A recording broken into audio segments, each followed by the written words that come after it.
नमस्कार मित्रों, स्वागत है आपका अपने और मेरे YouTube चैनल पर।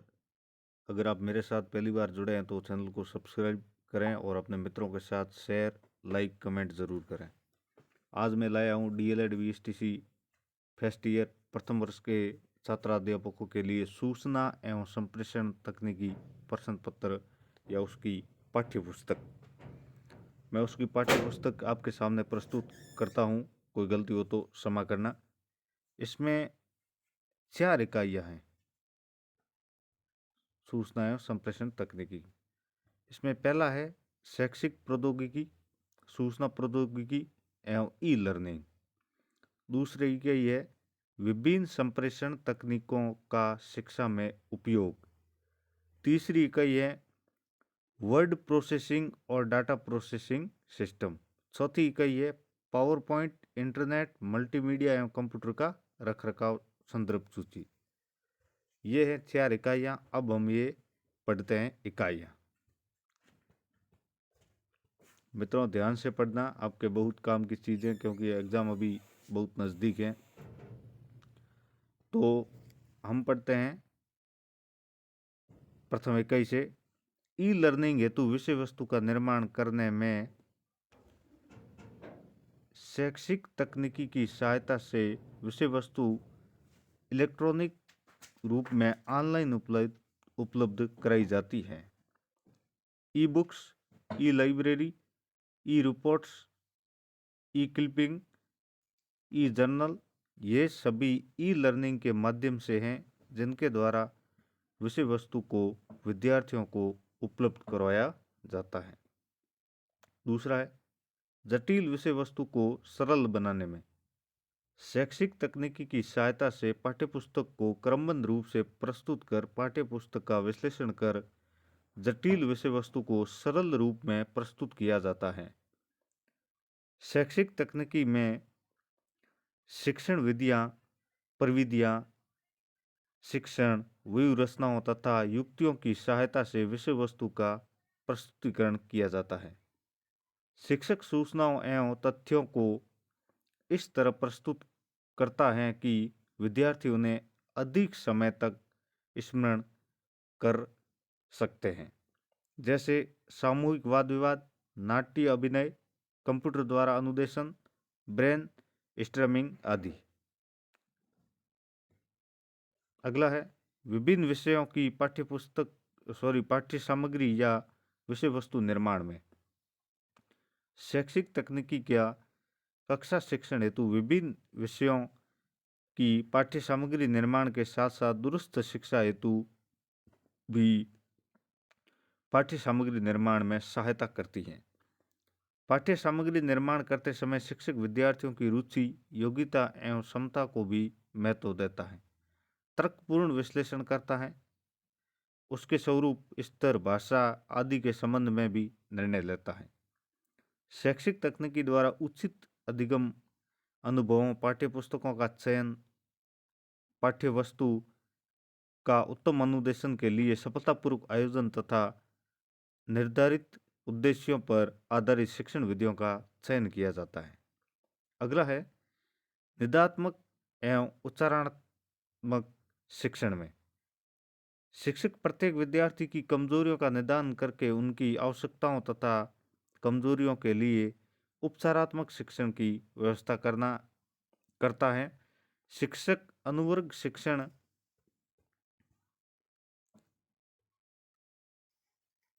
शिक्षक अनुवर्ग शिक्षण, अभिकर्मित अनुदेशन, क्रियात्मक अनुसंधान आदि की सहायता से शिक्षण में आने वाली समस्याओं का वैज्ञानिक ढंग से अध्ययन कर समाधान ढूंढता है।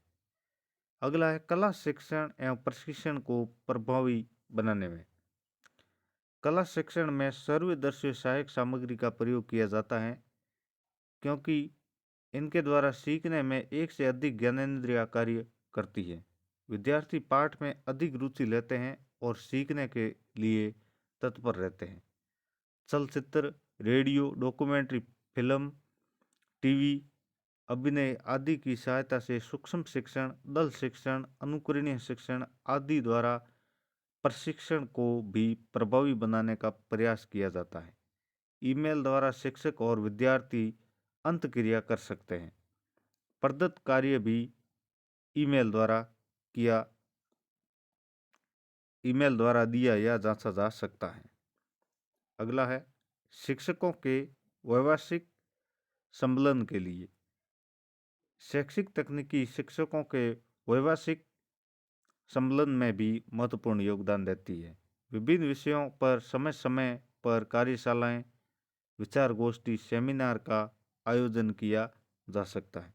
Video conferencing, virtual learning, virtual library, audio conferencing आदि द्वारा कहीं भी कभी भी संसार के किसी भी सेक्टर में विभिन्न व्यक्तियों से विचारों का आदान प्रदान कर व्यावसायिक गुणवत्ता में वृद्धि की जा सकती है। साथियों, वीडियो पूरा देखना, तभी आपको सब कुछ समझ में आएगा, नहीं तो सब कुछ आपके लिए बेकार है। शैक्षिक तकनीकी के सेक्टर। शैक्षिक लक्ष्यों उद्देश्यों का निर्धारण। दूसरा है शिक्षण अधिगम प्रक्रिया का विश्लेषण। तीसरा है व्यूह और युक्तियों का चयन। चौथा है सर्वदर्शी सामग्री का चयन, उत्पादन एवं उपयोग। ये सब होता है शैक्षिक प्रौद्योगिकी के सेक्टर के अंदर आता है। और पांचवा है शिक्षण शैक्षिक नियोजन मूल्यांकन। छठा है अधिगम सिद्धांत। सातवां है सामान्य व्यवस्था प्रशिक्षण और अनुदेशन। आठवां है शिक्षक प्रशिक्षण में और प्रणाली उपगम का उपयोग। और 10वां है पृष्ठ पोषण में सहायक। 11वां है पाठ्यक्रम निर्माण और 12वां है मशीनों व जनसंपर्क माध्यमों का उचित प्रयोग करना। अब हम पढ़ेंगे एक एक पॉइंट के बारे में। पहला है शैक्षिक लक्ष्यों एवं उद्देश्यों का निर्धारण। किसी भी शिक्षण कार्य की सफलता शैक्षिक लक्ष्यों एवं उद्देश्यों के उचित निर्धारण पर निर्भर करती है। समाज की आकांक्षाओं आवश्यकताओं को पूरा करने के लिए शैक्षिक तकनीकी विभिन्न स्रोतों की जानकारी उपलब्ध कराती है। व्यापक शैक्षिक लक्ष्यों के निर्धारण के साथ साथ कक्षा शिक्षण से संबंधित उद्देश्यों का निर्धारण एवं उन उद्देश्यों को व्यवहारगत शब्दावली में लिखने में शैक्षिक तकनीकी सहायता करती है। दूसरा है शिक्षण अधिगम प्रक्रिया का विश्लेषण। शैक्षिक तकनीकी शिक्षण अधिगम प्रक्रिया में सुधार तथा संपूर्ण प्रक्रिया को अर्थपूर्ण बनाती है, जिसके लिए शिक्षण सिद्धांत, शिक्षण सूत्र, शिक्षण सर आदि का विकास कर उपयोग करती है। तीसरा है व्यूह रचनाओं और युक्तियों का चयन। शैक्षिक तकनीकी विभिन्न युक्तियों और व्यूह रचनाओं के चयन और विकास में पूरा सहयोग देती हैं, जैसे नाट्य विधि, कठपुतली विधि, खेल विधि आदि विभिन्न विधियों का उपयोग कर शिक्षण को प्रभावशाली बनाने में योगदान देती हैं। शैक्षिक तकनीकी की सहायता से उन विषयों का ज्ञान होता है जिनकी सहायता से विषय वस्तु को सर्वाधिक प्रभावी ढंग से प्रस्तुत किया जा सकता है। चौथा है सर्वदर्शी सामग्री का चयन, विकास, उत्पादन एवं उपयोग। सर्वदर्शी सामग्री द्वारा प्रभावी प्रकार से सीखने और सिखाने में भरपूर सहायता मिलती है। शिक्षण तकनीकी इस दृष्टि से उचित सहायक सामग्री के निर्माण, विकास, उपयोग एवं चयन में सक्षम बनाती है। पांचवा है शैक्षिक नियोजन एवं मूल्यांकन। शैक्षिक तकनीकी विभिन्न व्यक्तियों को समाज के मूल्यों, विश्वासों, आवश्यकताओं के अनुसार शिक्षा की योजना बनाने में सहायता करती है, ताकि विभिन्न शैक्षिक कार्यक्रमों को अधिक कुशल एवं अर्थपूर्ण बनाया जा सके। साथ ही शैक्षिक तकनीकी विभिन्न मूल्यांकन तकनीकी का विकास एवं उपयोग को उचित पृष्ठपोषण प्रदान करने का कार्य करती हैं, ताकि समाज की आवश्यकता के अनुरूप योजनाओं में परिवर्तन लाया जा सके। अगला है छठा है अधिगम सिद्धांत। डिजिटल पुस्तकालय, मल्टीमीडिया, कंप्यूटर, दृश्य श्रव्य सामग्री आदि के अनुप्रयोग से अधिगम एक नया ही अनुभव होता है। रचनावाद के युग में शैक्षिक प्रौद्योगिकी के बिना अधिगम की कल्पना भी दुष्कर है। विभिन्न शैक्षिक विधियों अधिगम सिद्धांतों पर ही निर्भर या आधारित होती है। सातवां है सामान्य व्यवस्था प्रशिक्षण, परीक्षण एवं अनुदेशन में। सामान्य व्यवस्था के परिचालन में तथा विभिन्न परिस्थितियों में परीक्षण हेतु शैक्षिक प्रौद्योगिकी अत्यधिक महत्वपूर्ण भूमिका का निर्वाह करती है। विभिन्न उपकरणों, प्रविधियों एवं सॉफ्टवेयर के उपयोग से प्रशिक्षण एवं सरलतम प्रक्रिया हो गई है। कई सॉफ्टवेयर परीक्षण में परीक्षण ही नहीं अपितु तत्पश्चात नियोजन एवं पृष्ठपोषण में भी सहायता प्रदान करते हैं। अनुदेशन के भी शैक्षिक प्रौद्योगिकी बहुत प्रभावी है। वो आजकल कई स्वनिर्देशित सॉफ्टवेयर के माध्यम से व्यक्ति सभी प्रकार का ज्ञान स्वयमेव स्वगति से अर्जित कर सकता है। निर्देशित सॉफ्टवेयर का प्रयोग शिक्षण अधिगम प्रक्रिया को रुचिकर व स्थायी बनाने में अत्यंत सहायक सिद्ध होता है। आठवां है शिक्षक प्रशिक्षण में। शैक्षिक तकनीकी हार्डवेयर तथा सॉफ्टवेयर दोनों उपागमों का प्रयोग करते हुए शिक्षक प्रशिक्षण को अत्यंत प्रभावी बनाता है। इसके लिए यह नवीनतम उपागमों को स्थान देती है, जिनमें सूक्ष्म शिक्षण, अनुरूपित शिक्षण, समूह शिक्षण आदि हैं, ताकि प्रभावी योग्य शिक्षक तैयार किए जा सके। नौवां है प्रणाली उपागम का प्रयोग। यह उपागम अत्यधिक आधुनिक है। बहुत इंपॉर्टेंट क्वेश्चन बन रहे हैं इन सब में से, और यही आपके एग्जाम में आएंगे। इससे बाहर कुछ नहीं जाना, क्योंकि ये पाठ्य पुस्तक है। पाठ्य पुस्तक पढ़ लोगे तो सब कुछ पार है। इसमें शायद तक आपके 35 नंबर का पेपर होगा या 30 का, जो भी है। मैंने अभी देखा नहीं है, क्योंकि मेरे को तो अभी 2 साल हो गए 20 की हुए। तो आप देख लेना, जो भी है मिलान कर लेना, और इसमें से आपके इम्पोर्टेंट पॉइंट हम पढ़ते हैं और पूरी पुस्तक पढ़ लेंगे। साथ साथ पढ़ते जाइए मन में, ताकि आपको समय पर याद हो जाए। यह कठोर शिल्प तथा कोमल शिल्प दोनों को जोड़ने का काम करती है, जिससे इसका सदुपयोग हो सके।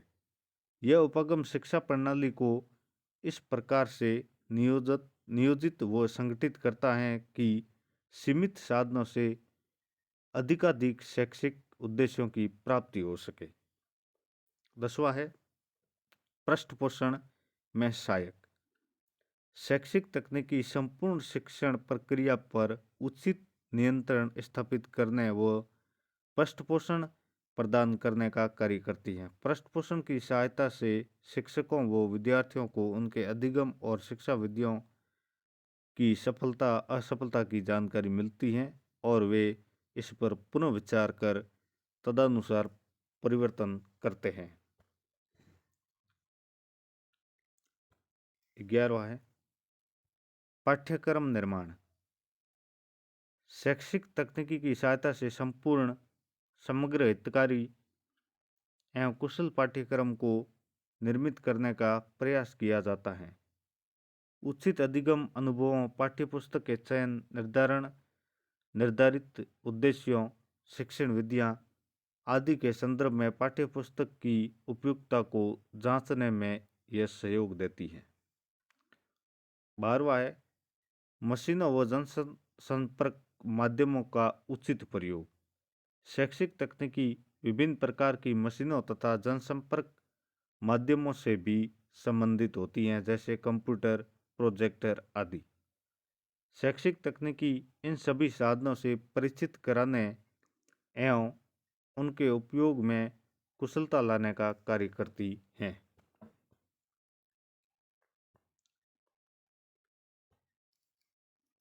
अगला है शिक्षा में सूचना तकनीकी का महत्व। शिक्षा एक जीवन पर्यंत चलने वाली प्रक्रिया है। अतः इसे कहीं भी कभी भी प्राप्त किया जा सके, यह इसकी महती आवश्यकता है। शिक्षा के अंतर्गत सूचनाओं और ज्ञान में लगातार वृद्धि हो रही है। इन सूचनाओं और ज्ञान के भंडार तक सूचना तकनीकी हमारी पहुंच सुनिश्चित करती है। शिक्षा से मनुष्य में अनेक आवश्यकताएं भी पैदा होती हैं। उन आवश्यकताओं की पूर्ति सूचना तकनीकी के उपयोग से ही संभव है। सूचना तकनीकी समाज की वह आवश्यकता भी पूरी करती है कि प्रत्येक व्यक्ति व्यक्तिगत रूप से भी तकनीक में साक्षर हो।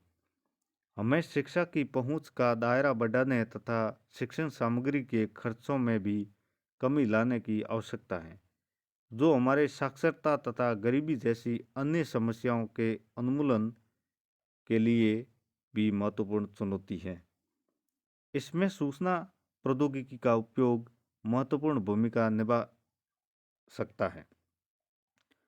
शिक्षा में सूचना तकनीकी की आवश्यकता एवं महत्व को हम निम्नांकित बिंदुओं के माध्यम से रेखांकित कर सकते हैं। विभिन्न प्रकार के सीखने के संसाधनों तक पहुंच स्थापित करना, सूचनाओं की त्वरित प्राप्ति, किसी भी समय सीखने की स्वतंत्रता, कहीं भी सीखने की स्वतंत्रता, सहभागिता से सीखना, शिक्षा के लिए रुचिपूर्ण मल्टीमीडिया उपगम, तथ्यात्मक तथा उद्यतन सूचनाओं की उपलब्धि, ऑनलाइन पुस्तकों की सुविधा का लाभ और विभिन्न विषयों के शिक्षण को भिन्न भिन्न प्रकार से रुचिकर बनाना, ऑनलाइन पुस्तकालयों की सुविधा का लाभ, शैक्षणिक आंकड़ों का संधारण, दुरुस्त शिक्षा, सूचना के स्रोत तक पहुंच, बहुसंचार संप्रेषण के माध्यम से जैसे email, chat, forum, blog, social media आदि की सुविधा, ओपन कोर्सवेयर प्राप्त करने की सुविधा निःशुल्क, विशेष योग्य बालकों के लिए बेहतर साधनों की उपलब्धता, दैनिक शैक्षणिक गतिविधियों में समय की बचत, खेल खेल में सीखने की प्रवृत्ति को बढ़ावा देकर ज्ञान को स्थायी व सरल बनाना और शिक्षा को रुचिकर बनाना।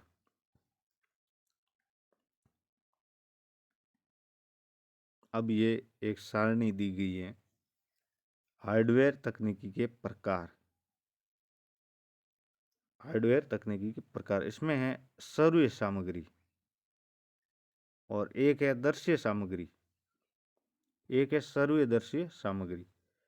सर्व का मतलब सुनना, दृश्य का मतलब देखना और सर्वदर्शी का मतलब दोनों का मतलब देखना और सुनना। अब यह है रेडियो जो सर्वीय है क्योंकि ये सुना जा सकता है, टेप रिकॉर्डर वो भी सुना जा सकता है, ग्रामोफोन से भी सुन सकते हैं, माइक से सुन सकते हैं, टेली कॉन्फ्रेंसिंग से सुन सकते हैं, मोबाइल से सुन सकते हैं, आईपॉड से सुन सकते हैं, वॉकमैन से सुन सकते हैं, MP3 प्लेयर सुनने के लिए, हेडफोन सुनने के लिए, ये सब है सर्वीय सामग्री।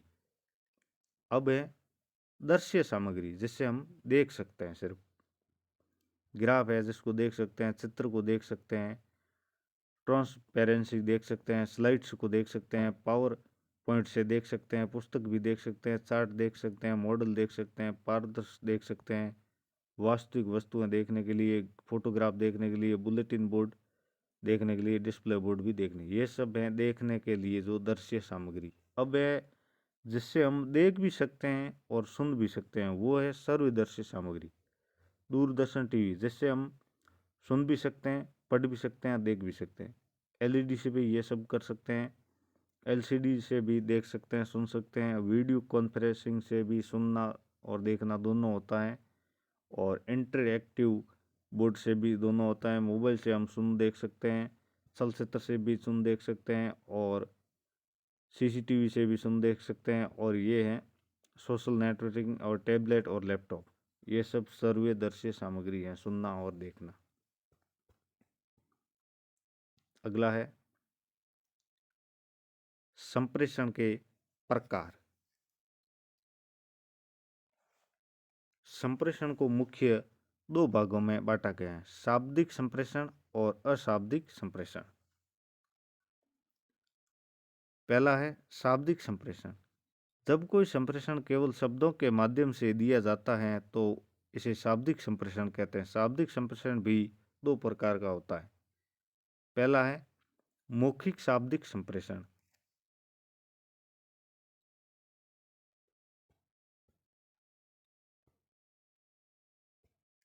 पहला है मौखिक शाब्दिक संप्रेषण। जब कोई संदेश केवल मुख से शब्दों को बोलकर दिया जाता है। मौखिक संप्रेषण आमने सामने, टेलीफोन व वीडियो कॉन्फ्रेंस के द्वारा, सूचना प्रसारण यंत्रों द्वारा, सम्मेलन, गोष्ठियों आदि द्वारा भी दिया जा सकता है। जैसे जब शिक्षक कक्षा में व्याख्यान विधि से पढ़ाता है तो वो एक मौखिक शाब्दिक संप्रेषण कहलाता है। और दूसरा है शाब्दिक लिखित संप्रेषण। इस प्रकार के संप्रेषण में संदेश लिखित शाब्दिक रूप से होता है। इसमें संदेश ग्रहण करने वाला तथा संदेशदाता का आमने सामने होना कोई आवश्यक नहीं होता है, लेकिन संदेशों को ग्रहण करने वाला आसानी से समझना चाहिए, अर्थात संदेशों की भाषा सरल होनी चाहिए। दूसरा है अशाब्दिक संप्रेषण। इस प्रकार के संप्रेषण में शब्दों का उपयोग न करके संदेशवाणी, संकेत, चक्षु, मुख मुद्राओं, स्पर्श संकेतों आदि के द्वारा किया जाता है, लेकिन यह ध्यान रखा जाता है कि संदेश ग्रहण करने वाला उपयुक्त सभी संकेतों को आसानी से समझ सके। इसमें है मौखिक अशाब्दिक संप्रेषण। वाणी अशाब्दिक संप्रेषण में वाणी के द्वारा ऐसे संकेत दिए जाते हैं जिसमें कोई शब्दों का उपयोग नहीं किया जाता, लेकिन इन अशाब्दिक संकेतों के द्वारा ग्रहण करने वाला अनुक्रिया करता है। हाँ, हूँ, ऊ, सीखना, हा के लगाना आदि का वार्ता के मध्य उपयोग करना।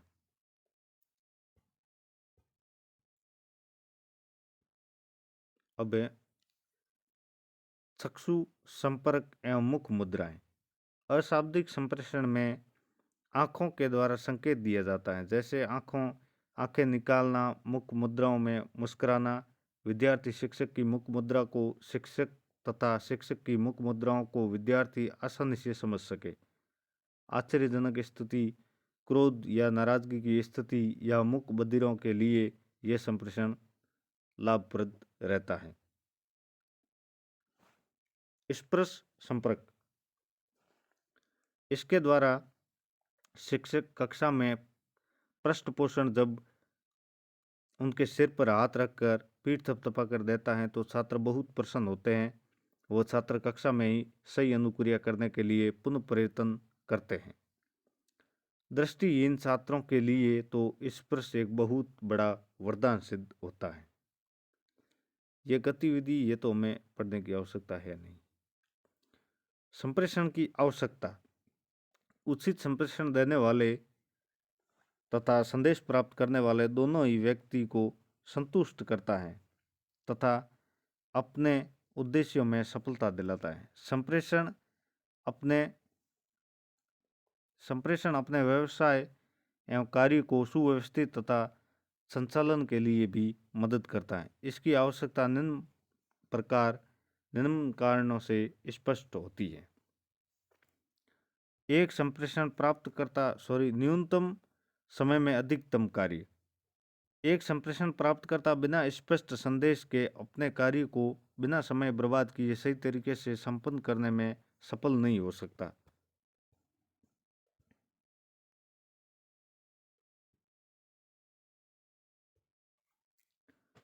अब है इंटरैक्टिव बोर्ड।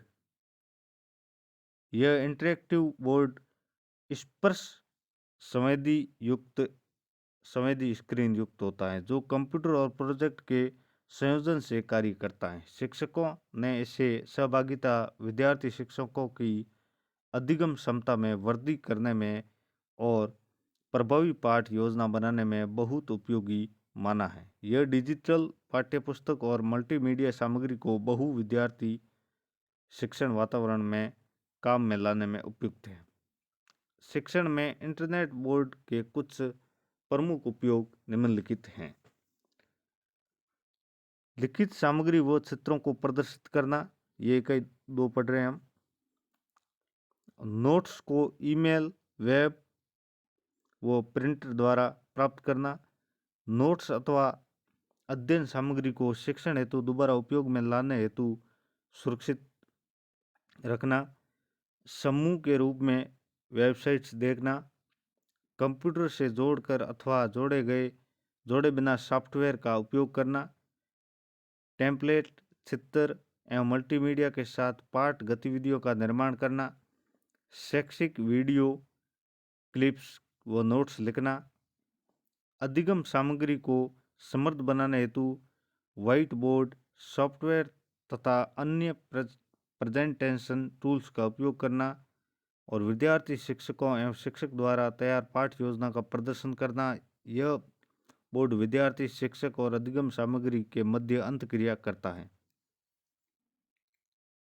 बड़ी डिस्प्ले सतह के साथ यह बोर्ड विद्यार्थी, शिक्षक और अधिगम सामग्री के मध्य अंतःक्रिया करता है।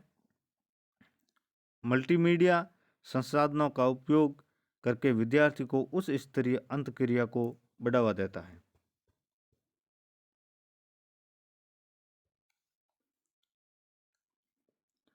विद्यार्थी अपने सहभागियों के समक्ष व्यक्तिगत उपलब्धियों का प्रदर्शन करने इसके माध्यम से कर सकते हैं। इसके माध्यम से विद्यार्थी अपने स्वयं के हस्तलेख एवं स्वयं द्वारा सर्जित कार्य को देख सकता है।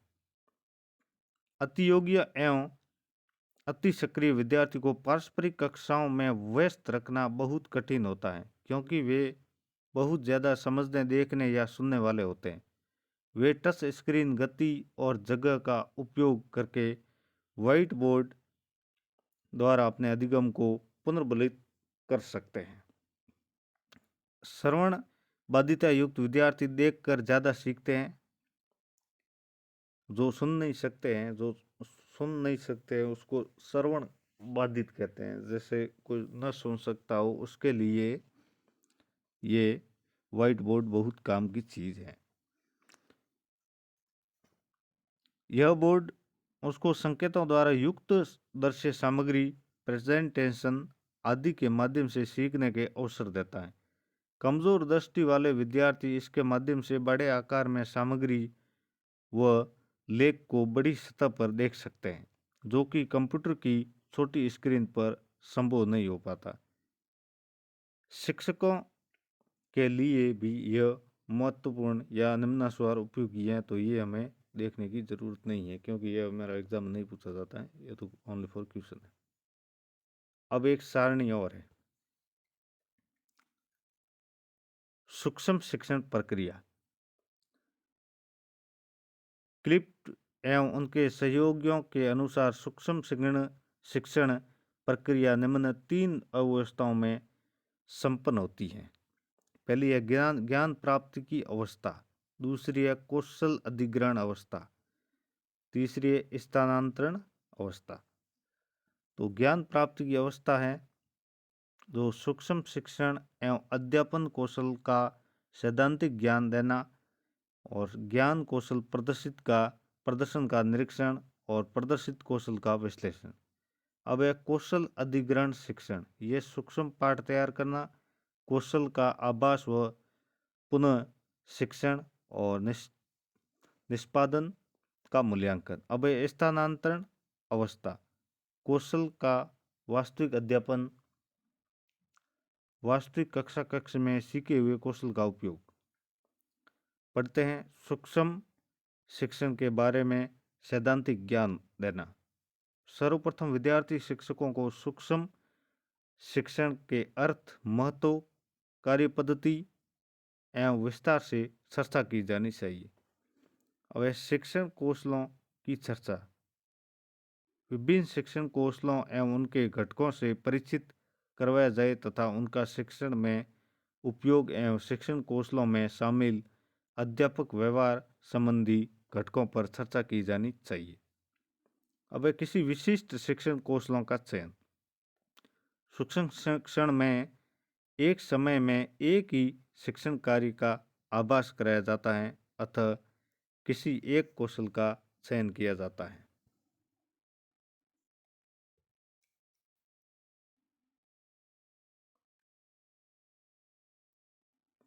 आदर्श पाठ प्रदर्शन प्रस्तुतिकरण।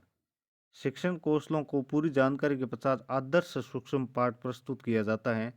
इसे ही मॉडल प्रस्तुत करना कहते हैं, जैसे विद्यार्थी शिक्षकों द्वारा अवलोकन किया जाता है। इस आदर्श पाठ को शिक्षक प्रशिक्षक विभिन्न विभिन्न विधियों द्वारा प्रस्तुत कर सकता है, जैसे शिक्षक प्रशिक्षण प्रशिक्षण एवं स्वयं सूक्ष्म पाठ पढ़ाकर लिखा जा सकता है। सूक्ष्म शिक्षण की विस्तृत लिखित योजना विद्यार्थी शिक्षकों को दी जा सकती है। आदर्श पाठ की वीडियो रिकॉर्डर कर प्रदर्शित किया जा सकती है और आदर्श पाठ को रिकॉर्ड्स पर रिकॉर्ड कर प्रशिक्षणार्थियों को सुनाया जा सकता है।